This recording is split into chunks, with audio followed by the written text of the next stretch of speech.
Mayong buntag sa tanan, no? Good morning. Oh, paratobol. So, it's a privilege para sa ako nga mag-share sa pulong today. So, when Daddy nang approach me last Sunday nga ako mag-preach, and my facial expression is like this yun. Ano pa na yun? Ano si Daddy nga, oh, it's part of your internship. Okay. So, and na-realize po na ko bang, how would I grow if I will not accept a baka ng responsibility. So, doorbells. So, kanang gabi ba kay kanang nag-ask ko ni Lord sa akong i-share today, and while seeking Him ba kung unsa akong i-share today kay kanang wala na ako madungog iyang tingog, but He let me see a picture bitaw, and I see a picture of a person who is vomiting bitaw, and after that kanang paspas kayo nga ni download si Lord ba og kanang bitaw, meaning ato nga picture ba, and kanang ang iyang giingon kay kanang pagbiya sa sala. So ang atong hisgutan karon kay sala or repentance. So I know each one of us is already familiar with the word as sa Ginoo.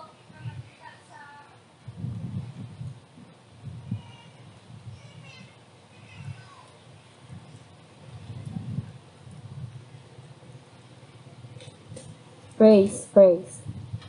So balik ko na ko, no? So, I know each one of here already know the word of the Lord in Romans chapter 3, verse 23. So, the word of the Lord says there nga, so, tanaw na to, no, sa Bible. So, ang pulong sa Ginoo nag-ingon dito nga, nakasala ang tanan ug nahilayo sa himaya sa Dios. Meaning, kitang tanan yod nakasala ug walay exempted. Tanang tawo. So, unsa di ay ang una natong buhaton para makabiya ta sa sala? Kanang what is the first step to do? So, first kay pag-confess sa atong sala. So, una, di ba, mag-confess man ta sa atong sala. So, first and foremost, kay dito nato ni Lord, i-confess ang atong sala. So, ato ni siyang makita sa 1 John 1:9. Ano? Hindi na rin nakita. Ako naman.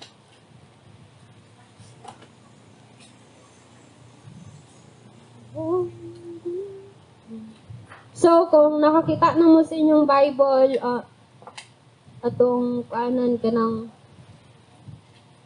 basahon nat. So, akong basahon. Ana siya din nga, apan kung isugid nato sa Dios ang atong mga sala, siya nga matarong ug matinumanon sa iyang saad, mupasaylo gayod sa tanan natong mga sala ug maghinlo sa tanan natong mga kalapasan. So, unsa ang gingon diri? Apan kung isugid nato sa Dios. So, makita nato diri nga usad ay sa pamagi ba sa pagbiya sa sala kay kanang ang atong pagsugid bitaw sa atong sala diha sa Ginoo kay kanang first and foremost ba kay si Jesus man gyud ang kanang nakabalo sa tanan ba, and kanang He is worthy gyud pud ba nga makabalo nga kanang ato bitaw siyang kanang kanang angayan gyud pud ba siya ang atong tug-anan una ba nga hala Lord nakasala ba ya ko ni Lord kanang so ikaduha kay mo confess to sa most trusted person bitaw or sa atong church kay kanang gitawag siya baka ng accountability partner bitaw ana kay makatabang gyud pud siya sa ato ba nga kanang ma-free bitaw from that sin. And ikaduha nga kuan kanang buhaton nato kay ang pag-repent gyud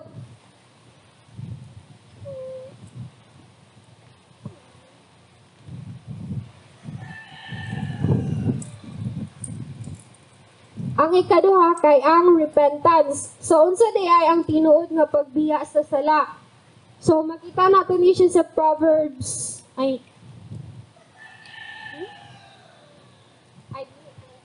So before that, kay naday pa verse atong kan bitaw atong ikaduha nato nga confession, which is the most trusted person we have, or our accountability partner, which is makita siya sa James 5:16.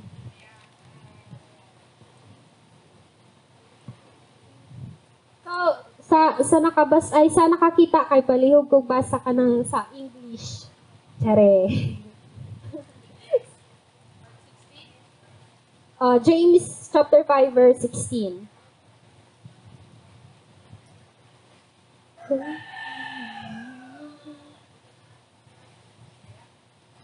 English. Anyone? Anyone from the class, please? Therefore, confess your sins to one another and pray for one another so that you may be healed. The urgent request of a righteous person is very powerful in its effect. Thank you so much, Achi. So, kaning ako din English kay kano siya ang amplified. So, giingon nga, therefore, confess your sins to one another, your false steps, your offenses, and pray for one another that you may be healed and restored. So, ang pagsugid ay po sa atong mga sala, sa atong kuan bitaw, sa atong the most trusted we have is makaayo gid siya ba sa kuan kanang makahimo gid sa ato ba nga kuan kana bitawng gawas nun bitaw sa atong ana bitaw nga guilt and shame bang atong nabuhat gikan sa sala na atong nabuhat bitaw. Ano si Zarian? Another verse kay kuan kanang kadtong Proverbs kuan.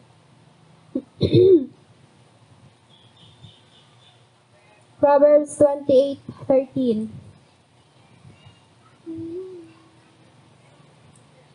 So, ako'y basa din.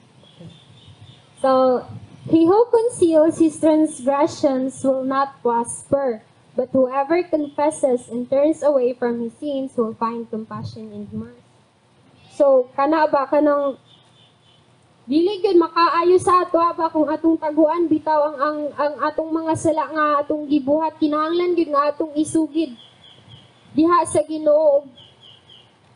No, first and foremost kay sa Ginoo gyud, kay sa pagsugid nato sa atong sala kay makahatag gyud sa ato ba og kagawasan. Dili gyud ta mahimo bitaw nga kuan kanang magpabilin ana ba nga bandage bitaw. Then dili gyud gusto si Lord nga magpabilin ta na, ganahan gyud siya bitaw nga makabaton tag kagawasan, kay ganahan si Lord nga kuan kanang magkinabuhi ta diri sa kalibutan bitaw nga gawas nun og dili kuan kanang ginapos.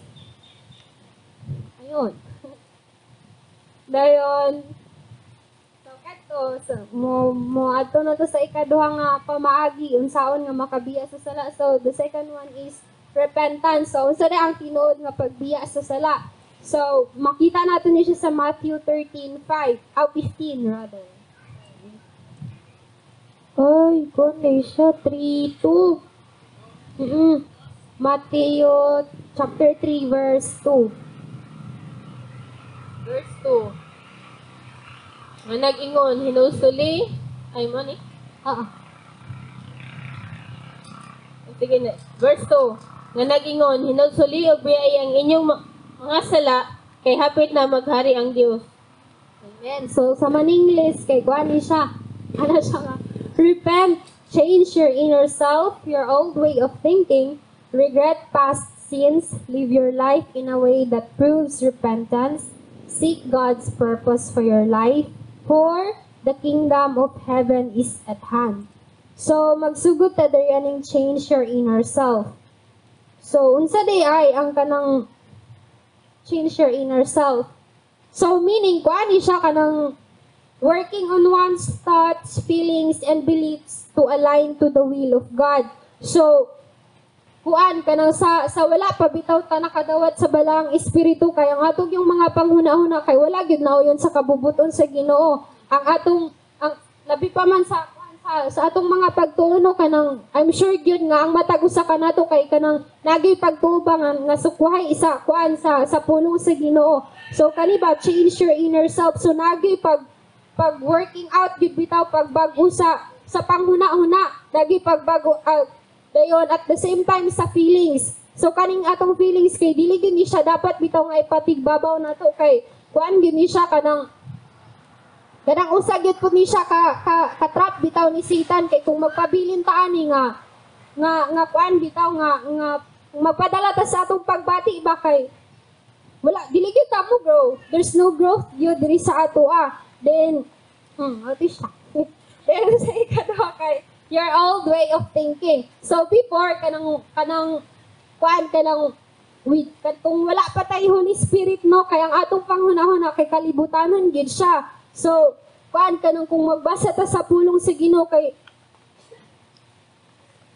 kung magbasa ta sa pulong sa Ginoo kay literal gid ang atong pagsabot bitaw kanang nagi pagsukwahi ba nga kanang sure ba ana ba yun kanang ang atog yung panghunahuna sa una kay sukwahi gyud sa panghunahuna nga Kristohanon ba ug kani siya kay nindot gyud nga kuan kanang lakangan gyud nato ba nga sa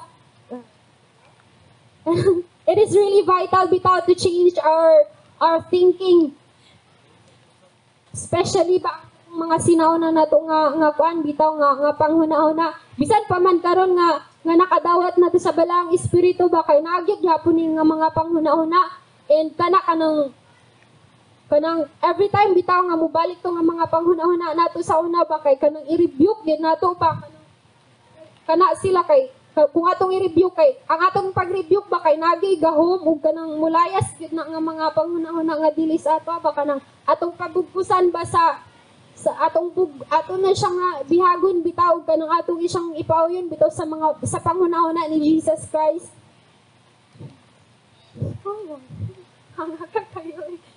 So, ikatulo, kaning regret past sins. So, meaning kanang acknowledging the harm caused by our sins bitaw. And, kana pa nga, di ba ato man gi-acknowledge nga, ang kuan bitaw kanang, ang possible bitaw nga effect sa atong sala nga nabuhat sa una and kana ba dayon ginaingon pud diri nga desiring to change kanang napay desire nga pag-change bitaw and so kana ba kanang sa atong pag-acknowledge bitaw nga nakasala ta kay kanang dili lang gyud taman sa pag-acknowledge but nagyud puy pag-desire and not just desiring but we will take an action ba kanang nagyud pagbuhat nga kuan kanang pagbago gyud ba pagbago gyud nga kuan kanang ang tinubdan bitaw kay gugma ba kay kung kuan kanang ang tinubdan bitaw sa imong pagbago kay dili gugma kay nagi puruhan ba nga mobalik gyud gihapon ka kung kinsa ka sa una and so ang sunod kay live your life in a way that proves repentance. So it is says there that actively demonstrating a change in behavior and attitude. So when we say actively, kuan gid siya kanang dili gid siya ingon nga kanang kuano kanang kuan lang ba kanang sometimes kanang dili gid siya bitaw ang pagbuhat bitaw kay dili siya kanang kuan kanang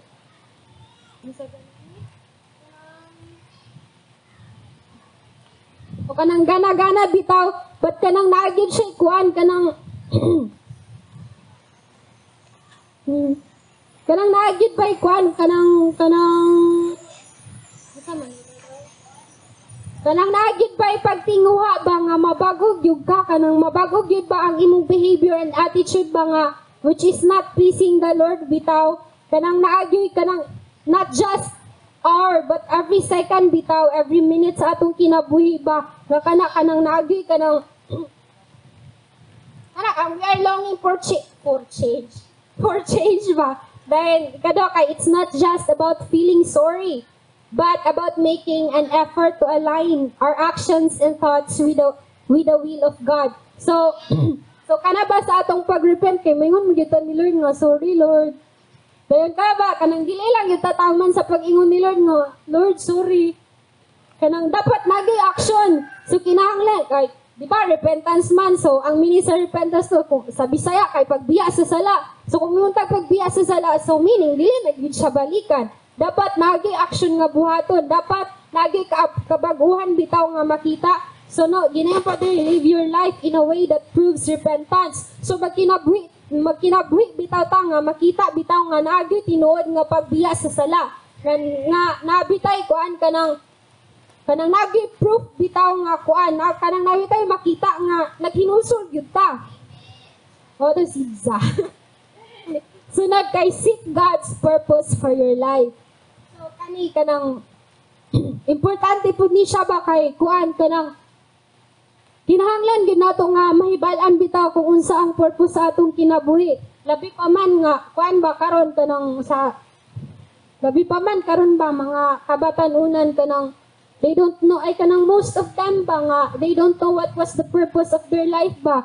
So, they need to know Jesus kay kuan kanang si Jesus gyud ang mag-explain bitaw nganong nabuhi ka diri sa kalibutan, that you're not an accident, you're not kuan kanang gipakatawo ka diri sa kalibutan ba nga nay purpose, nay kanang nay dako nga pagabuhaton bitaw si Lord sa kuan sa ato nga kinabuhi, na siya'y plano, na siya'y destiny bitaw nga gusto nga ato bitaw pagalakwan ug kani nga destiny ba kay kuan kanang makahatag gid sa ato og kaayuhan, makahatag sa ato og kinabuhing walay katapusan.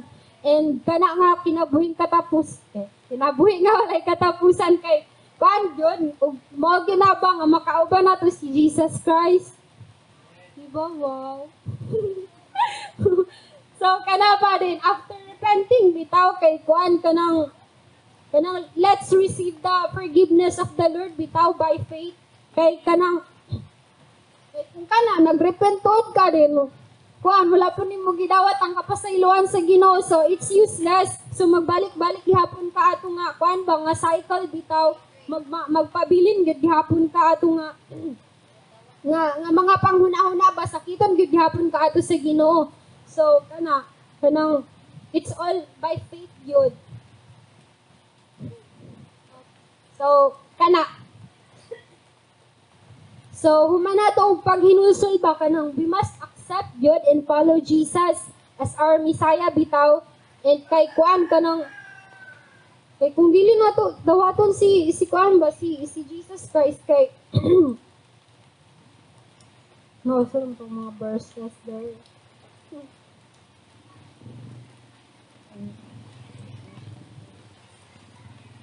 So kaning diri baning after repenting kay kanang we must accept Jesus lagi and follow Jesus also. So makita na siya sa Buhat chapter 2 verse 38.